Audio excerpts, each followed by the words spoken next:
Halo student, saya Wali dulu. Assalamualaikum warahmatullahi wabarakatuh. Kalian tentu melihat ya background di belakang Pak Rudi.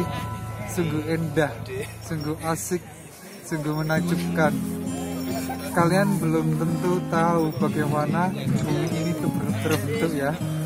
Mulai dari awal bumi terbentuk, bagaimana bumi itu sampai bisa seperti kayak di globe, di peta, bagaimana Nusantara itu terbentuk, bahkan dari ujung timur sampai barat itu berbeda-beda, mulai dari flora faunanya maupun hal-hal lainnya.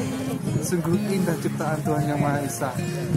Kalian akan saya ajak Bapak untuk mengeksplor bagaimana indahnya suatu bumi ciptaan Subhanahu wa Ta'ala. Ya, kalian pasti penasaran kan bagaimana bumi ini terbentuk? Kita akan mempelajarinya, yakni pada materi kita terbentuknya Kepulauan Nusantara. Kita saksikan secara bersama-sama. Mari kita cari tahu bagaimana bumi terbentuk itu seperti apa, terbentuknya Kepulauan Nusantara itu seperti apa. Kita lihat materi yang sudah saya siapkan berikut ini. Halo teman-teman, Indonesia merupakan negara kepulauan terbesar di dunia yang terletak di kawasan Asia. Gugusan pulau kita itu terletak di antara dua benua dan dua samudra, antara benua Asia di utara dan benua Australia di selatan, dan antara Samudra Hindia di barat dan Samudra Pasifik di sebelah timur. Ya, sebagai negara kepulauan, negara kita mempunyai banyak sekali pulau. Menurut Badan Pusat Statistik atau BPS, pada tahun 2018, Indonesia memiliki 16.056 pulau. Banyak sekali ya. Jadi, kalian pernah bertanya-tanya nggak sih, bagaimana kepulauan Indonesia ini bisa terbentuk? Mari kita cari tahu, mari kita bahas bersama-sama bagaimana sejarah kepulauan Nusantara ini kita terbentuk.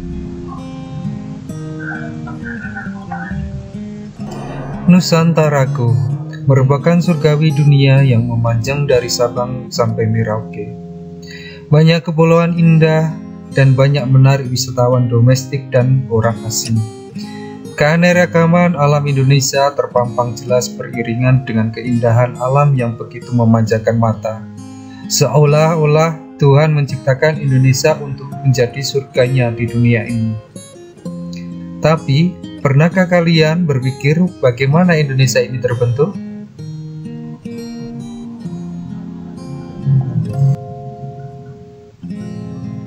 Mari kita mulai dari masa lalu proses terbentuknya Kepulauan Nusantara. Diawali dengan terbentuknya pulau-pulau baru sebagai akibat kegiatan tektonis yang sangat aktif, yang menggerakkan lempeng-lempeng Indo-Australia, Eurasia, dan Pasifik, hingga menyebabkan daratan-daratan terpecah-pecah menjadi kepulauan di Sumatera, Pulau Jawa, Kalimantan, Sulawesi, serta pulau-pulau kecil di Nusa Tenggara terbentuk dari benua Eurasia. Benua Australia menghasilkan pulau-pulau timur di Indonesia. Ini terjadi pada akhir masa Mesozoikum, sekitar 65 juta tahun yang lalu. Pada masa ini juga terjadi kenaikan air laut yang menghasilkan laut dangkal yang ada di Laut Jawa, juga Laut Arafura. Pergerakan diawali dengan menunjangnya lempeng samudra yang disebabkan oleh lempeng benua yang lebih tebal dan keras. Di tempat inilah terbentuk palung laut yang dalam dan memanjang. Dampaknya membuat wilayah Indonesia rawan adanya bencana bumi seperti gempa bumi, namun juga kaya akan sumber mineral. Padahal Indonesia terletak pada pertemuan 4 lempeng besar dunia, yakni lempeng Eurasia, lempeng Indo-Australia, Filipina, dan lempeng Pasifik. Lempeng-lempeng itu selalu bergerak 5-9 cm per tahun. Pulau Sumatera, Jawa, dan Kalimantan.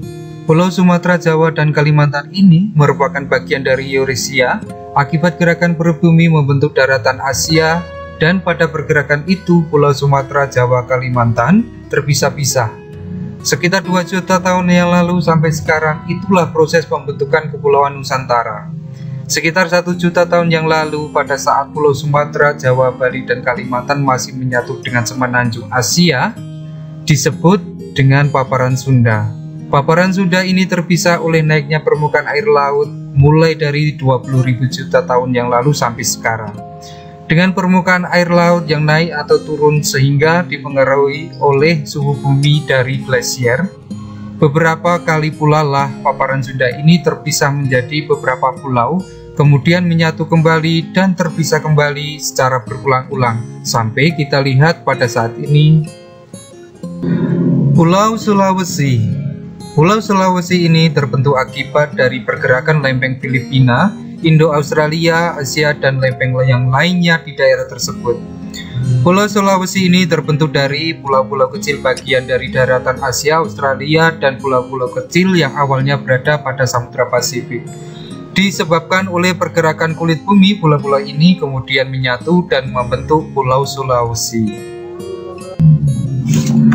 Kita lanjut ke pulau paling timur, Pulau Papua. Pulau Papua ini yang berasal dari benua Australia dahulunya, dan pulau ini awalnya terbentuk dari pecahan super benua pada awal terbentuk permukaan bumi. Dahulunya, seluruh permukaan bumi ini adalah seluruh daratan yang sangat luas yang bernama Pangaea, dan kemudian Pangaea ini terpecah menjadi dua, yaitu Gondwana dan Eurasia. Gondwana di utara, Eurasia di selatan. Seiring berjalannya waktu, kedua lempeng ini terpecah-pecah dan kemudian menjadi benua-benua seperti sekarang ini. Paparan Sunda dan paparan Saul. Dalam pembagiannya, paparan Sunda di sebelah barat dan paparan Saul itu di sebelah timur, kemudian dipisahkan oleh garis Wallace yang merupakan pembatas flora dan fauna yang membentang dari utara sampai selatan. Garis Wallace itu diambil dari nama seseorang peneliti flora dan fauna di Indonesia, yakni Alfred Russel Wallace. Persebaran fauna tersebut juga menjadi salah satu bukti bahwasanya daratan negeri ini kita dahulunya pernah menjadi bagian dari Asia dan Australia. Agar lebih mendalami materi ini, silakan mencari referensi lainnya di buku paket atau media lainnya. Sebagai kegiatan belajar kalian di rumah, untuk menguji pemahaman materi ini, kerjakan evaluasi berikut ini. Yang pertama, kalian jelaskan secara singkat proses terbentuknya Kepulauan Nusantara. Yang kedua, persebaran fauna di Nusantara. Sebutkan 5 contohnya dari barat dan timur yang dipisahkan oleh garis Wallace. Kalian nanti kirimkan bentuk file, dokumen maupun foto atau scan, dikirim ke lampiran di classroom atau di tugas classroom. Ya, oke teman-teman, sekian pembelajaran jarak jauh kita hari ini. Semoga kalian tetap semangat dan selalu menjaga kesehatan kalian di rumah.